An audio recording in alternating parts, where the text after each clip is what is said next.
Hello, today we're going to be discussing the effects of online discussion, creating activities that build communities and engage students. My name is Dr. Veronica Estrada, and I'm a core faculty at Pacific Oaks College. And I will be presenting with my colleague. I'm Dr. Sean Newfer. I'm the Director of Teaching and Learning at TCS Education System. All right, so when we're looking at online discussions, with this research, we're focusing on three primary things. First, we're looking at community. How can our online discussions further build a community within our classrooms?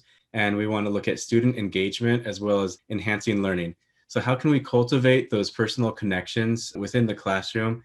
And how can we encourage evocative interaction between students as well as between a professor or teacher and the students? And how can the students have a meaningful presence within the classroom?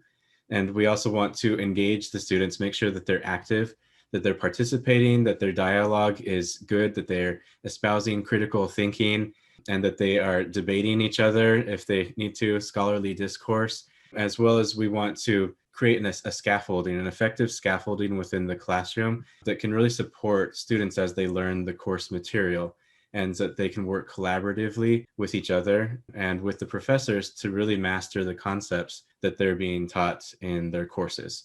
And so those three things are kind of like a yin yang, that one isn't more important than the other. These are three things that we're looking at. So with the discussion post that we're going to be discussing, we actually implemented in a fieldwork bachelor's program. And as we're looking at accreditation core components, especially for WASP core components that assess the BA learning outcomes, we were thinking that perhaps these discussions can be a great place or a great platform to actually look at different accreditation core competencies. So some of the core competencies that we're thinking that can be implemented in these discussion posts are written communication, critical thinking, and oral communication because of the way that these discussions are laid out. And so my colleague will further talk to you about how these discussions were just a way to assess seat time. But as we were looking to modify the application of these discussions in Canvas, we were thinking that these would be great places where we can further extend how we can actually measure these core competencies in the BA level. And based on these assignments, we can definitely measure the core competencies of written communication, which is communications by means of written language for formal, informational, persuasive, and expressive purposes, as well as critical thinking, how we can actually measure the ability students are thinking in a clear and reflective and informed by evidence disposition, and then oral communication, where students can actually record themselves when they're doing some of these discussion posts. So let me go and take a deeper dive and look at what these discussion posts look like before Dr. Newfer and I revised them. So discussion posts were pretty much, you read the prompts, you write the prompts, you respond, and we call it the Yanyon Effect because students are not really taking a position to be critically thinking. They're more like, oh, I agree with you, and yes, I agree with that. But they don't really talk or go into an expansion of a deeper dive of why they think a certain way. And they're just pretty much answering the prompts. So the benefits for these discussions was to really assess the seat time and take attendance for students. And these discussions were just really easily, to complete. But the drawbacks was that students were not always engaged and their responses were not critical. All right, so let's explore an alternative to that read, write, respond format and try and get students critically thinking as well as working together. So the first approach that we took was to have a class debate. And so in the example we have here, this would be a consumer psychology class where you have to distinguish between the peripheral and the direct routes to persuasion, which could be a good discussion thread in itself. But what we wanted to do is divide the class into groups and have them debate one or the other, take a position and defend that position, as well as critically assess the other team's position. So first step was to form the teams. Now you can divide the class into 2 groups, or you can divide them into many groups and have different discussions, separate discussions among the smaller groups. Then what you want to do is assign the topics. And so peripheral route to persuasion or the direct route to persuasion in this example here. And then you want to alternate the days that they post. And so in this first example here, we have team A and team B. So team A would present a main argument on Monday, and team B would present their main argument on Tuesday. And then team A has a day to respond to team B, and they're going to present a counter argument. And they'll be working together. So we use the Canvas learning management system where we can divide the groups into the students into groups within Canvas so that they have their own workspace. They'll have their own file sharing abilities. They can edit pages. They can collaborate. In addition, they can work outside of Canvas. They can meet on web conferencing apps, or they can text each other. But what they're doing is they're collaborating to create one cohesive counter argument to the other team. Team B would do the same thing. They would present their counter argument to team A, and then they would present their final arguments. And so it's fewer posts because each group only posts 3 times and individual students aren't posting, but they're working as a group to analyze their topic as well as to dissect the other team's topic. And so there's a lot of back and forth. At the end of the week, everybody's on the same team and we're all friends again. And an optional addition to that assignment would be once everything's done, you can have them write a reflection paper, a journal or something. It could be a few paragraphs or a few sentences. What was your experience? What did you learn? What was your main takeaway? And what were the main points that were made throughout the week? Now, I also have another schedule, another agenda that I espoused during the pandemic era to accommodate the busy schedules and all of the socio-political issues that have been going on across the regions, where I'd have students post 2 times. So the groups would post their initial argument on one day of the week, and then they would respond 1 time to the other student on the other group's thread, and so that they can present their counter argument.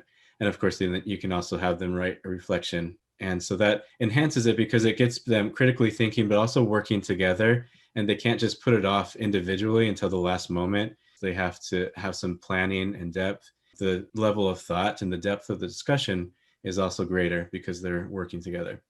Another alternative to the read, write, and respond method is to let's replace that write with perhaps scrapbooking. And so the platform that we chose is Padlet. And Padlet is an online platform that allows you to curate and write content. You can pull content from various parts of the internet.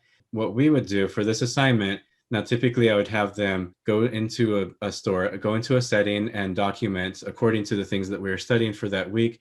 They would have a list of things that they would have to document, and then they would have to analyze everything and share it with the class. And typically that would be a discussion post. In this case, I had them create a Padlet assignment. And so they would have to take pictures and they would maybe bring in sources from the internet, relevant videos, and also write their own reflections. So they would scrapbook their experience, and then they would share that experience with the other students. Instead of just writing about the experience and analyzing it, there would be a graphic representation. So it's much more colorful, it's more interactive. It has multimedia with the camera pictures and videos and the analyses. And so it's kind of like a digital scrapbook. And so they would still reflect on the same aspects, but then it was also more meaningful for the students because for this particular assignment, they would look at storefronts and the physical layout and the attributes from a consumer psychologist standpoint of the retail store. But we have students from various time zones, from various regions, even various countries. The students got exposed to different stores that they don't have in their own region just by virtue of the pictures, the multimedia. And so it became a more rich learning environment for everybody, including for me as a professor, that I got to see stores that I had never heard of. I've had students do this assignment with when they're on a military base. And so they would look at the commissary and on-base stores from in Europe that I don't have access to myself. And so it was a very interesting take on that. So speaking of multimedia, Padlet is a great way to integrate multimedia, and there are other platforms that are very similar to Padlet that can accomplish the same thing.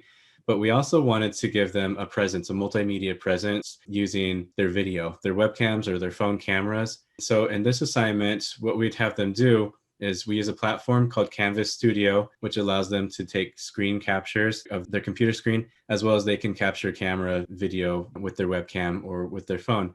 So they'll create a PowerPoint slide deck, and the slide deck will have two slides. One slide is comparing and contrasting two different concepts.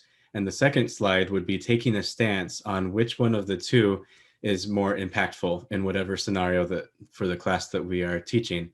And they would record their screen and record their webcam also. So they're talking through the slides, and then we can see the two slides, and they'll upload that. They'll record their video and they'll upload it into their discussion thread as a video. Instead of typing out their compare and contrast response, we get them narrating, and so that they create content and then they record that content and they share that multimedia content with the other students. The class, instead of reading a bunch of discussion posts that's just text on the page, they'll be able to see each other's videos, including that they can see each other's faces, hear each other's voices, and they can observe mannerisms. And so it's a really personifying way to engage in a discussion thread, and that our personalities get to be expressed. And it also helps that we can practice with oral communication as well as written communication. And you can also be a little bit creative as well. For their responses, when they respond to other students, we told them, why don't you turn on your webcam 2 times and create video responses for 2 of your students. You don't have to respond in video for every single response that you want to make, but at least turn your webcam on a couple times, because turning your webcam on is a good way to humanize the content, especially if it's an online course, so that we can be personal and we can be present with each other. So another discussion assignment that we created was assigning students to different markers. As you can see here, students were assigned to consciousness, moral attentiveness, duty orientation, customer orientation, assertiveness, and proactivity. And so what we did was, after we assigned students to these leadership markers, we also assigned other students to be a designated provocateur. So in this discussion assignment, we're asking students to give us a definition of their leadership marker, and then the provocateur is assigned different leadership markers where they would go to have a counter stance to engage more dialogue and critical thinking amongst the students. And so we're asking students to define, like, for example, what is moral attentiveness? And the provocateur would come in and will counter stance the argument, and then there would be a back and forth discussion. And we did have rules, and we asked students not to get emotional, because we are trying to create a debate without judgment. And we were also stating that personal attacks were not appropriate, but instead to be engaging in more productive civil scholarly discourse. We're also asking students to be concise with their argument and to make clear points. We also ask students to support their claims as well as admit when they're wrong. And we were also asking students to be mindful of the argument of fallacies and to also always be respectful. Students actually enjoyed this discussion assignment. At first, the provocateur would say, "Oh, Dr. Estrada, I'm not used to doing this." But then once they were given the chance, they really got into character, and they really enjoyed presenting counter stances that created a great platform of discussion. And students were also enjoyed it as well, that were defining their leadership markers. Again, students were not used to this type of discourse, because prior to this redesign of the discussion assignment, it was read, respond, and pretty much not have a lot of critical thought.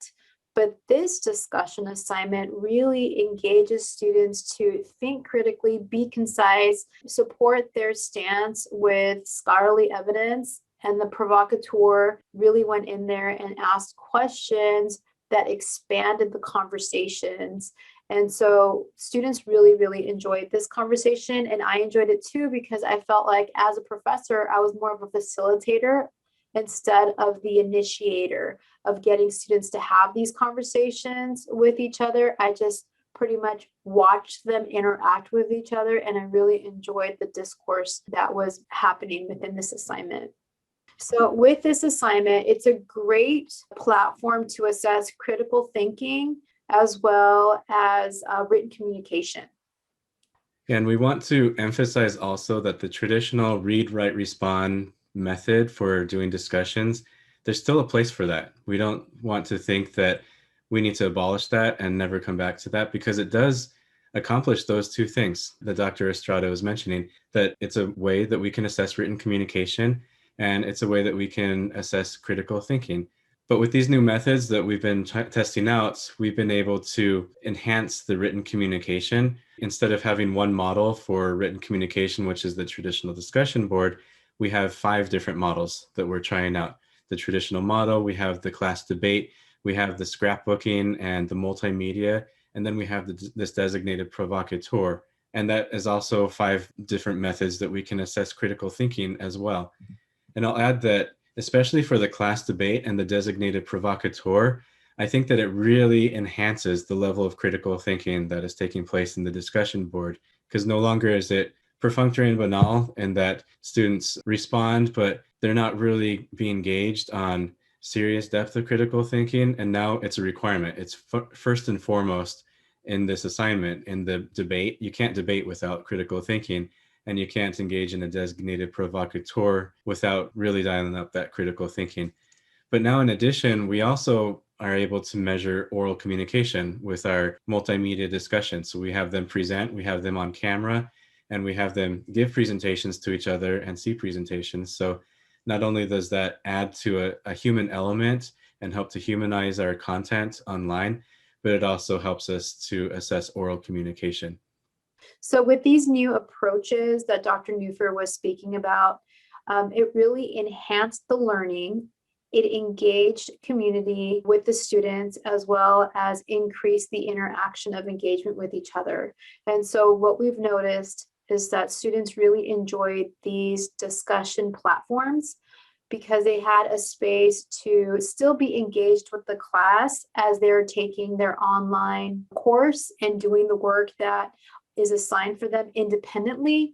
But with these new approaches, they had a space to really engage with students. And so what we noticed, even though they're online students and during COVID, they really had a need to connect and build relationships. Students, even though they're taking online classes and it's a traditional form of online learning, they still crave the interaction to engage with each other, as well as communicate with each other and build this community, this online community.